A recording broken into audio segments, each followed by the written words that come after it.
Ok. Ahí está. ¿Pudiste ver lo de lo que mandé de las fichas esas para completar? ¿O te llegó por lo menos?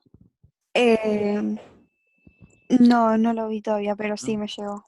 Bueno, ahora le vamos a ir pegando una mirada. Va a empezar con la ficha 1.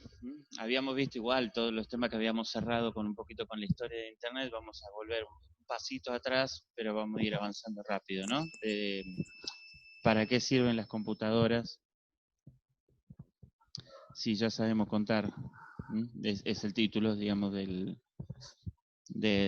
la ficha.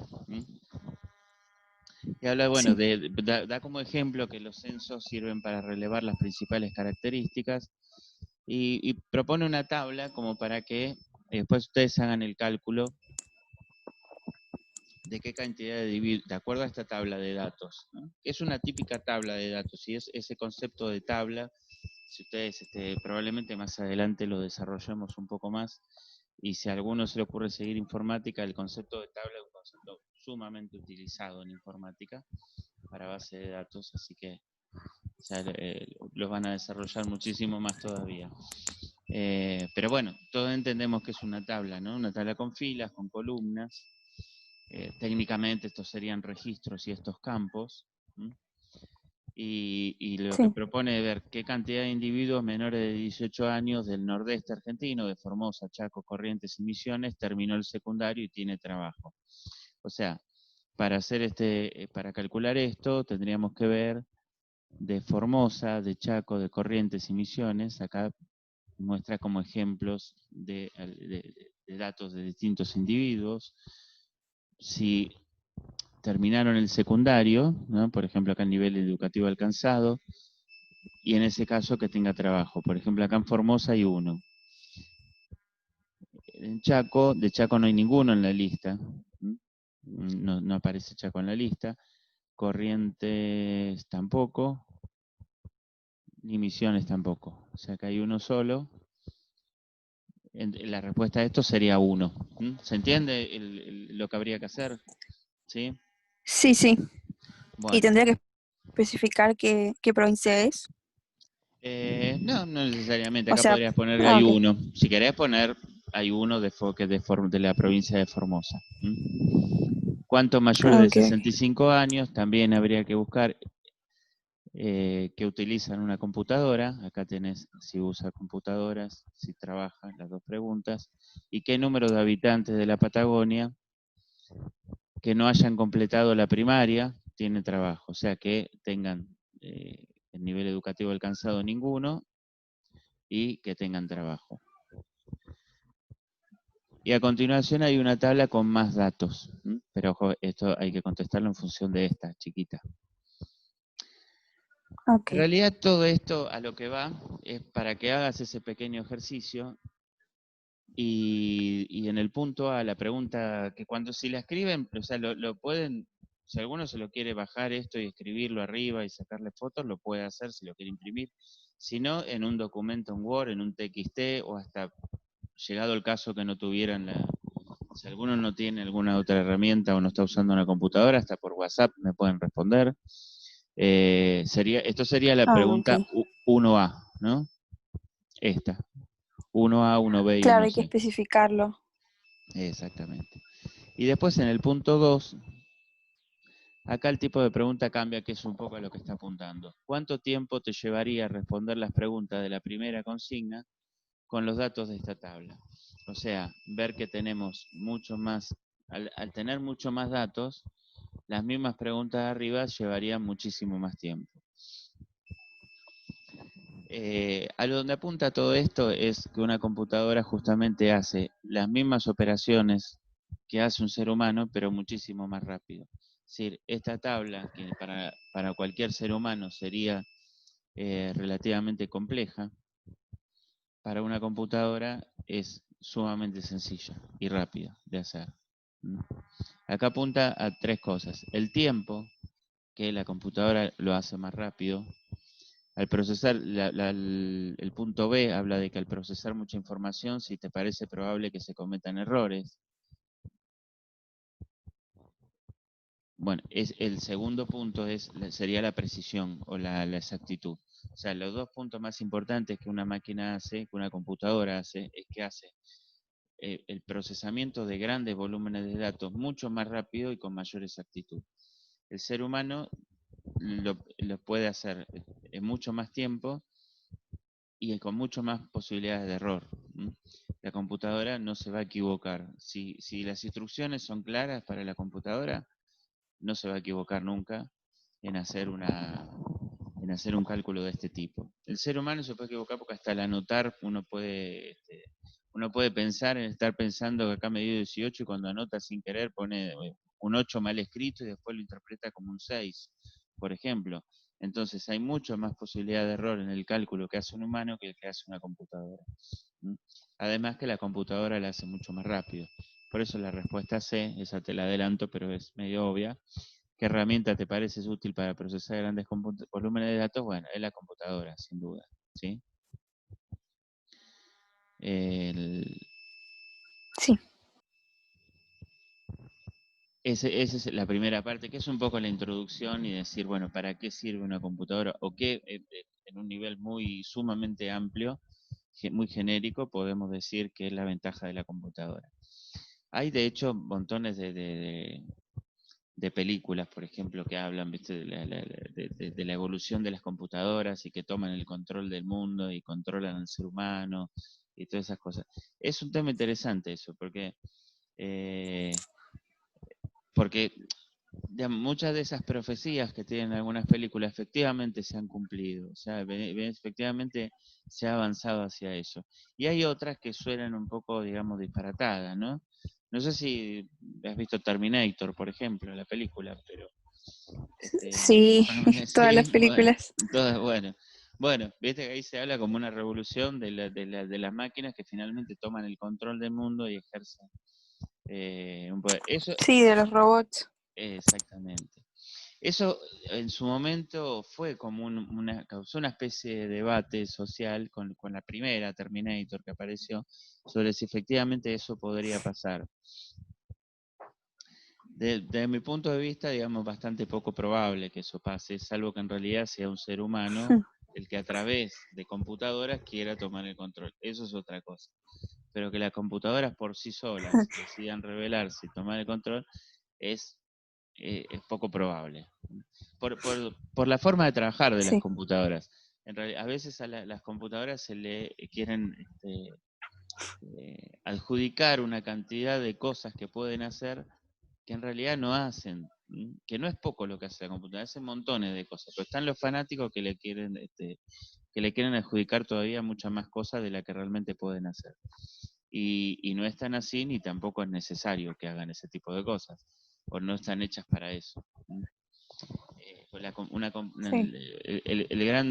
digamos, la gran diferencia entre una computadora y un ser humano es la contextualización, ¿no? O sea, la computadora entiende órdenes sumamente precisas, no contextualiza. No puede poner en contexto de qué está hablando. Por eso, cuando uno le da instrucciones a una computadora en un lenguaje de programación o en algún lenguaje de consulta, le tiene que dar la indicación sumamente precisa, sin ninguna posibilidad de error, sin ningún error de sintaxis, ¿sí? Porque si no la computadora no lo entiende, ¿sí? Sí. Suponete, si yo a veces me trago las heces, poco, ¿no? Pero algunas veces y sin embargo es probable que ustedes me entiendan igual, ¿no? Igualmente me Sí, entienden. sí. No hace falta. Bueno, una computadora, por ejemplo, si yo le doy una instrucción sin una S, me diría que tengo un error de sintaxis y que no entiende la, la instrucción que le doy, porque le falta una S. Eso es porque no contextualiza, digamos.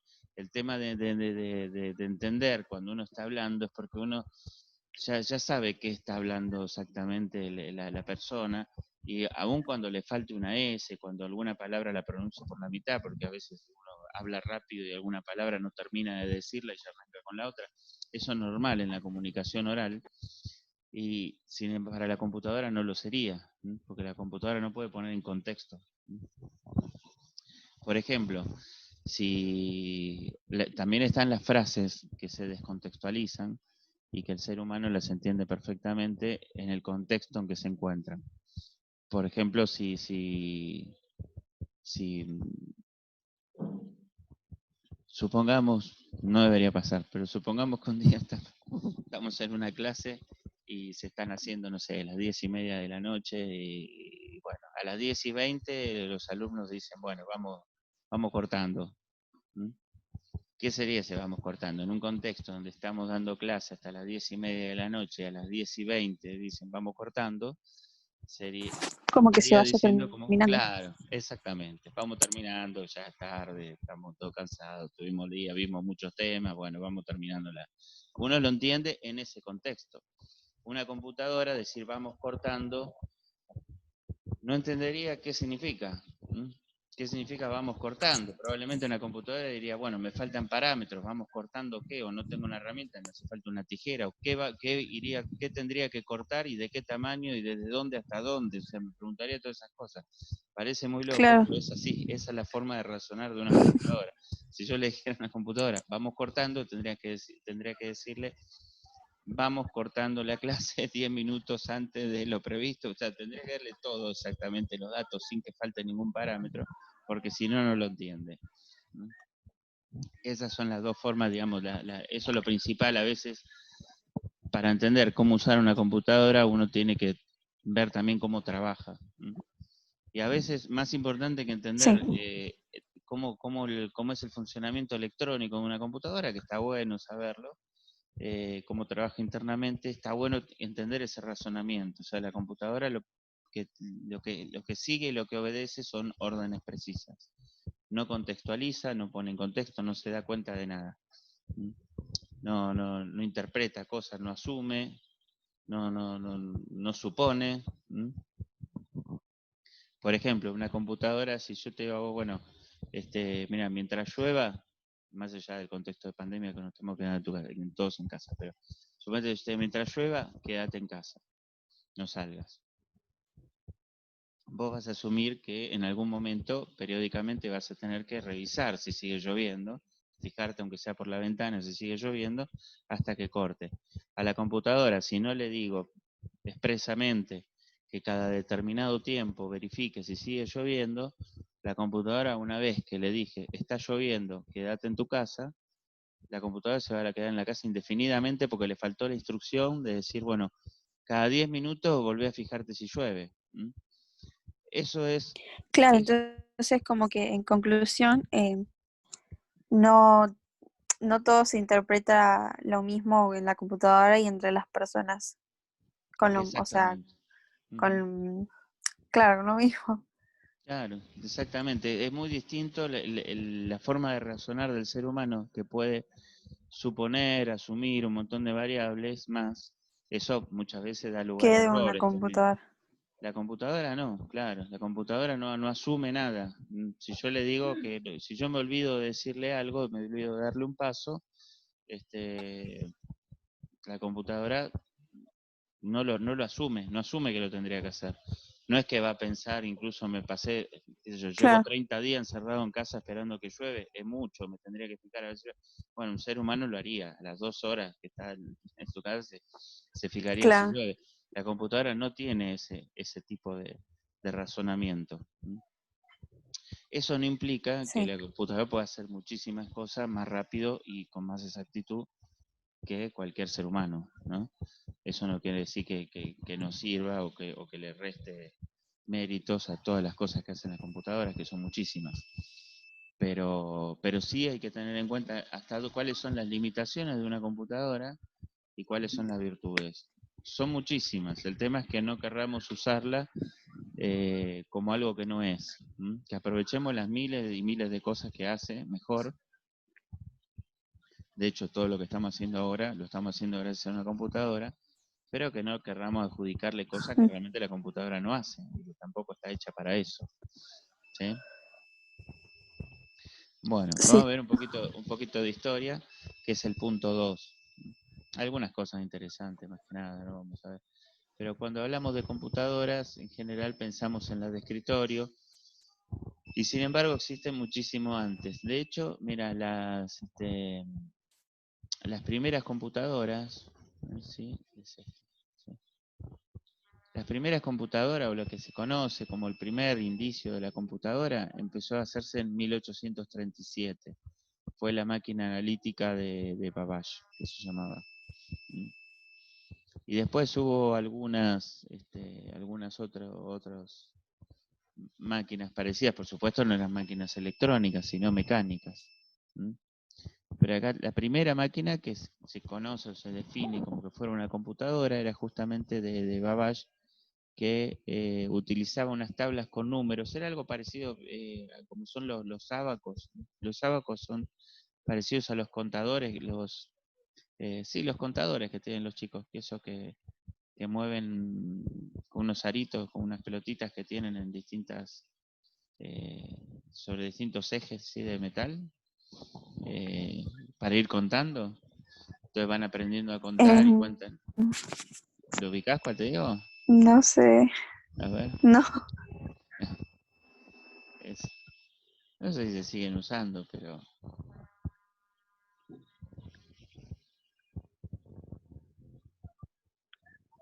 ver si hay alguna imagen acá. Sí, esto sería. Está viendo la pantalla, ¿no? Ah, sí, lo que usan los chicos. Claro, exactamente. Esto que el origen de esto es el ábaco. El ábaco fue, digamos, como la primera herramienta que el ser humano usó para contar. Generalmente lo usaban para contar Sí. ganado. Entonces iban contando con unos palitos así hasta 10 cuando llegaban a cubrir las 10 bolillas, en la siguiente pasaban una. Entonces, como decir, bueno, tengo una decena y tengo 5 decenas, por ejemplo. Una línea representa las unidades, la otra las decenas, las centenas, y así. Y eso servía para contar, es lo que se usaba para contar. Esta máquina era como algo parecido, digamos. En base a eso podía hacer un montón de cálculos, pero era una máquina mecánica, ¿no? Eran funciones analíticas y cálculos. Lo que hacía era justamente hacer digamos, daba la posibilidad de hacer cálculos, aunque sea cálculos sencillos, pero de forma mucho más rápida y segura, sin temor a equivocarse. Fíjate que hoy en día muchas veces tenemos que hacer una cuenta sencilla, a lo mejor tenemos que sumar 143 más 371 y agarramos la calculadora del celu y la hacemos, porque para estar más seguro, para hacerlo más rápido, para no tener que tomarnos el trabajo de hacerlo y aparte para estar seguro de que no nos vamos a equivocar. Sí. Antes de esto pasa eso, ¿no? Lo hacemos. Antes de Sí, esto, más para estar segura, para sobre, confirmar si es sobre verdad. todo eso, claro, sobre Sí, lo todo que eso. decís está bien. Sí, sí, sí, sí, pero a veces uno incluso lo hace manualmente y después dice, bueno, por las dudas chequeo en el celular a ver si no me equivoqué. Claro, Y bueno, imagínate, hace muchos años atrás no existía esa posibilidad, por lo tanto, eh, todas las cuentas, todos usaban los eso. cálculos se hacían a mano. Cuando sale esto, que hoy en día parecería una simple máquina antigua que no tiene mucho uso, fue una ventaja enorme, ya una posibilidad enorme. Después de eso vino otra que fue la máquina tabuladora, creada por Hollerith, que a diferencia de la máquina analítica se pudo concretar, porque esta llegó a utilizarse, digamos, a medias, ¿no? Porque no tuvo, aparte para el diseño, eran diseños costosos, no todo el mundo creía que tuviera éxito, digamos, por eso empezó la computación propiamente, empezó como todos los avances tecnológicos, a veces con cierta resistencia, porque necesitan financiación y hay quienes no tienen confianza en que eso efectivamente vaya a funcionar. Esta máquina sí se concretó y se diseñó para procesar los datos del censo de Estados Unidos en 1890. Es un dato interesante esto de por qué se hizo esta máquina, porque se desarrolló principalmente para los datos del censo. De los censos, no sé si te acordás del 2010 porque era muy chica, pero cada 10 años se hace un censo. De hecho, correspondía este año hacer el censo de 2020. No sé si se hará en esta situación, pero cada 10 Yo años. con mi ex profesor de tecnología que tenía antes, me había dicho que era un censo, el significado de un censo, pero la verdad que ahora no me acuerdo de lo que era, Claro. de lo Bueno, que es, un digamos. censo es cuando se hace un conteo, por un lado un recuento de toda la gente que habita en un país, se cuenta la cantidad de gente y aparte las condiciones de vida, si trabajan, si estudian, cómo viven, bueno, se relevan un montón de datos, la edad también de cada uno de ellos.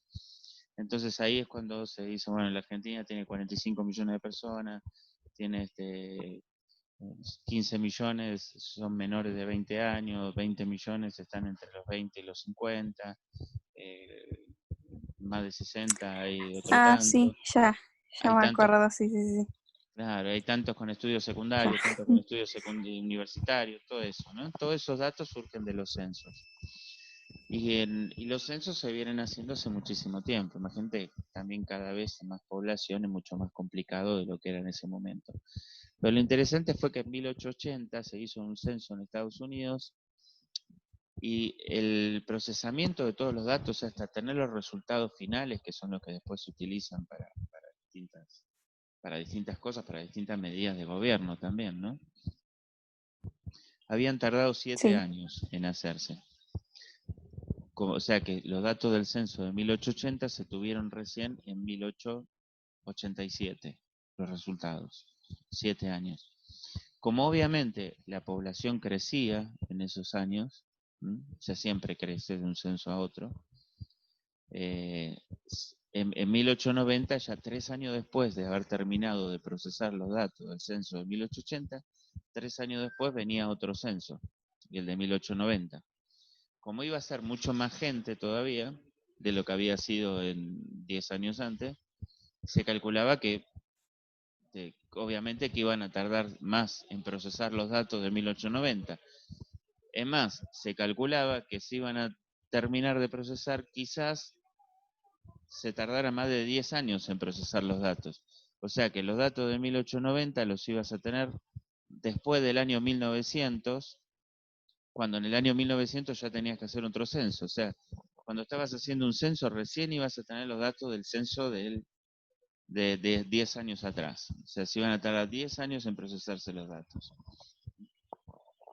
Obviamente llega un momento que no sirve, porque en esa escala de los datos de 1900 iban a tardar 12, 13 años y así sucesivamente, y va a llegar un momento que ibas a estar procesando y teniendo información de datos de 15, 20 años atrás, o sea que perdía sentido el censo si tardás tanto en obtener los datos. Entonces la máquina esta de Hollerith se, se aprobó y se financió y se fomentó justamente para poder agilizar los datos del censo. Eso le dio el empuje que necesitaba la máquina para poder eh, desarrollarse y, y hacerla, construirla y ponerla operativa. Después se fue haciendo también, como dice acá, que el trabajo se permitió perfeccionarla, realizar tareas más sofisticadas y dio lugar a a nuevos avances. Eh, de hecho, Hollerith constituyó una compañía TRC, que después más tarde fue la que actualmente conocemos como IBM. No sé si escuchaste hablar alguna vez, sí, seguramente IBM. No sé si escuchaste IBM. hablar de IBM. Mm, IBM es una de las empresas no, creo que no. más antiguas de IBM. IBM, es International Business Machine. No. Son máquinas de negocios internacionales, la traducción del nombre. Es una de las máquinas una de las empresas de computación más antiguas y más importantes del mundo. Después se construyó otra, o sea, siempre las guerras fomentan también, no que fomenten, lo que pasa que no es que las guerras fomenten esto. Yo en algún video que les mandé de internet le había comentado esto, que durante la Segunda Guerra se, se habían detectado que los nazis se comunicaban entre ellos a través de mensajes cifrados. Y, y una estrategia como para desarmar esas, esas tácticas bélicas que tenía el nazismo de Alemania era tratar de descifrar los mensajes. Bueno, si lo hacía un ser humano era poco probable que llegara a tiempo porque cambiaban la codificación todos los días y no se podía llegar a descifrar los mensajes que se transmitían entre ellos. O sea, era como que capturabas el mensaje, lo podían leer el mensaje que mandaban, pero no lo podían descifrar. Tenían un cifrado matemático que era imposible descifrarlo para cualquier ser humano. Era como una especie de código entre ellos, ¿no? Exactamente, justo de la palabra código que usaste, hay una película que se llama El Código Enigma, que es sobre la vida de Alan Turing. La escuché. ¿La escuchaste? Bueno, está buena, Sí, sí, la sí, escuché, pero no sé si la vi. porque está buena como película y de paso vas a ver toda la historia de este Alan Turing, que es el que se denomina como el padre de la computación moderna, que fue el que desarrolló la computadora para Gran Bretaña para poder descifrar estos mensajes codificados que se pasaban entre los nazis. Eh, Ah, es interesante. De ahí tiene un montón de cosas más de la vida del tipo, todo que está bueno para ver. La máquina se llamaba Colossus y lamentablemente de esas máquinas no no quedaron rastros porque como era un secreto militar, las máquinas después las destruyeron, estas máquinas creadas para eso. Pero bueno, la idea ya había sido puesta en mira. marcha y quedaron. Imagínate, ¿ves estas fotitos de acá? O estas. Sí. Bueno, las computadoras eran de ese tamaño. O sea, acá por acá estaba el dato que decía 9 metros. Eh, el tamaño de las computadoras era de 9 metros y algo. Eh, no Tenía me acuerdo. alrededor de 1500 tubos de vacío, no sé qué hice ahí. Eso también, sí, sí, sí. Sí, se dañaban las válvulas. Eran de 9, sí, 9 metros cuadrados ocupaban. Y debido a que al encenderlo se corría el riesgo de que se dañaran las válvulas, las solían mantener prendidas. Las válvulas funcionaban, imagínate, las computadoras hoy en día funcionan con unos transistores cada vez más chicos, circuitos integrados, perdón, cada vez más chicos. En ese momento, cuando arrancaron, trabajaban con válvulas. Las válvulas eran como si fueran las lamparitas de un velador. Era una cosa así. Sí. Imagínate algo de eso. De hecho, hay una palabra muy utilizada que es un bug, que cuando hay un error en alguna computadora se dice que tuvo un bug. Un bug en inglés significa insectos. A veces pasaba que una polilla se apoyaba en una válvula y por el cambio de la temperatura, no sé exactamente qué tema eléctrico era que pasaba, que se quemaba la válvula. Entonces cuando pasaba eso que se decía que era un bug, que era porque era un insecto. Y esa palabra bug quedó y todavía se utiliza para definir un error. Cuando hay un error en una computadora, de hardware, de un programa, de lo que fuere, se dice que hay un bug. Eso viene de esa época. Además tenían que tener todo un sistema de ventilación, porque el calor que largaban, imagínate, eran tener miles de máquinas, 1500 válvulas había leído por ahí, ¿no? Es como tener 1500 tubos de vacío, ¿sí? 1500 lámparas prendidas en una sala, o sea que el calor que largaba eso era terrible. Es un montón. Claro, sí, sí, sí. Y aparte no había los aire acondicionados que hay ahora, o sea que era sumamente Claro. costoso también mantener una computadora, por el espacio físico, por el mantenimiento permanente que había que hacerle, era algo bastante trabajoso. Después vinieron otras computadoras como la ESBA, que pesaba casi 8000 kilos, imagínate comparado con una notebook. Bueno, imagínate que una computadora de esto no hacía ni la centésima parte, y me quedo corto, de lo que hace una notebook ahora. Es más, no hacía lo que hace tu celular con él. No importa cuál tengas, Claro. de cualquier celular, no hace ni la milésima parte de las cosas y eran sí, miles de veces más grandes y más pesados y más costosos. Acá hubo un Sí, proyecto ahora las también, computadoras de ahora son como más finitas, claro. pantallas finas y todo eso. Sí, sí, sí, sí, sí, sí, sí, todo eso fue evolucionando muchísimo. Por eso incluso pongo el celular de ejemplo, porque el celular no deja de ser una computadora también, ¿no? Y hace muchísimas más cosas que las que hacía una máquina de estas. Acá vino después vino acá en Argentina, el que se llamó Clementina, la primera computadora, se fue armando con productos que se fueron trayendo de afuera en la Facultad de Ciencias Exactas. Y hay, de hecho, a veces con alumnos del terciario, que sería interesante, si se puede volver alguna vez a las clases presenciales, hacer con ustedes una visita al Museo de Informática. Está por ahí en Marcelo T. Alvear y Florida. Y, y ahí hay una réplica de un pedacito de la computadora, porque esta computadora también era enorme, ¿no? Y fue la primera computadora con fines científicos que llegó a la Argentina. Es una computadora histórica, ¿no? Que se hizo acá en Argentina. Después vinieron la época de las Commodore. Las Commodore fueron lo que se llamó las home computers, las computadoras hogareñas. ¿Mm? Y las computadoras hogareñas fueron las que se fueron. Yo tuve una parecida a esta, una Commodore 64. Fueron las primeras computadoras que tenían digamos, un costo más bajo que una computadora de trabajo y que permitió que las familias pudieran empezar a comprarla. No todos, ¿no? Sobre todo, a lo mejor yo en ese momento pues ya empezaba a estudiar computación y todo, pero porque no dejaban de ser máquinas relativamente caras, pero mucho más accesibles que las computadoras tradicionales. Esto fue en la época del- de los años 80, por ahí.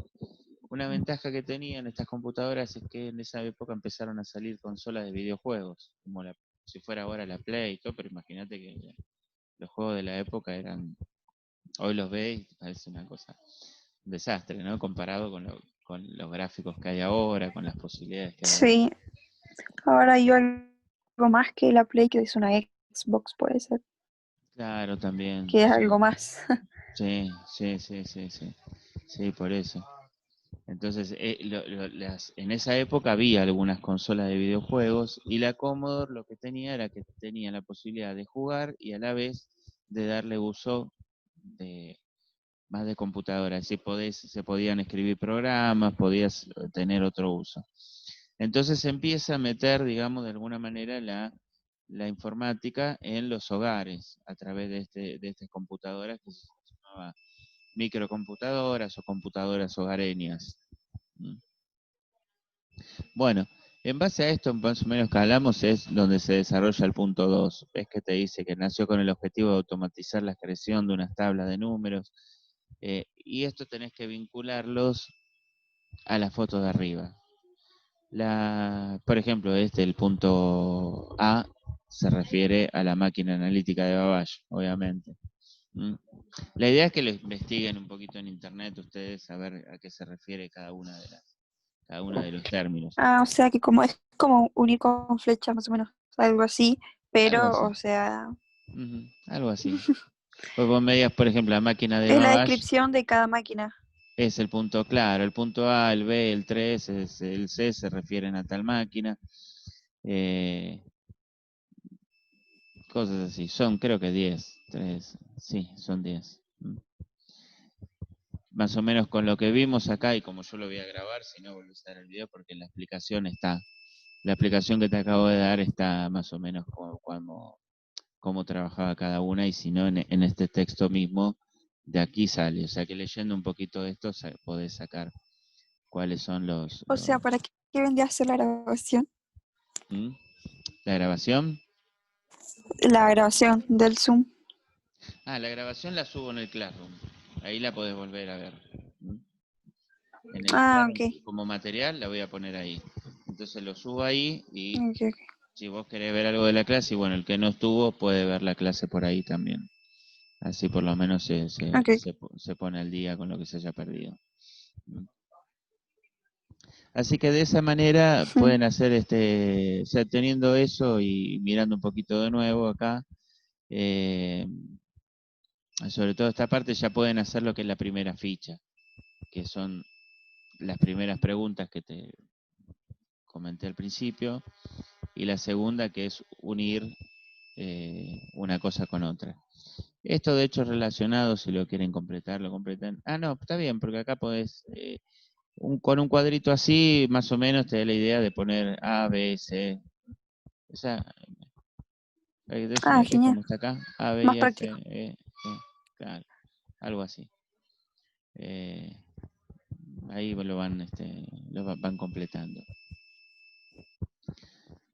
Y bueno, después con la tercera parte de la ficha, si quieren avanzar, pueden avanzar. Si no, de todos modos, en la próxima clase seguimos viendo el resto de los contenidos y, y van completando. Así que bueno, se está por cortar, ahora queda 1 minuto y medio.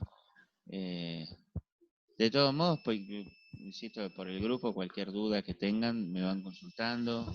Si lo pueden hacer, Sí.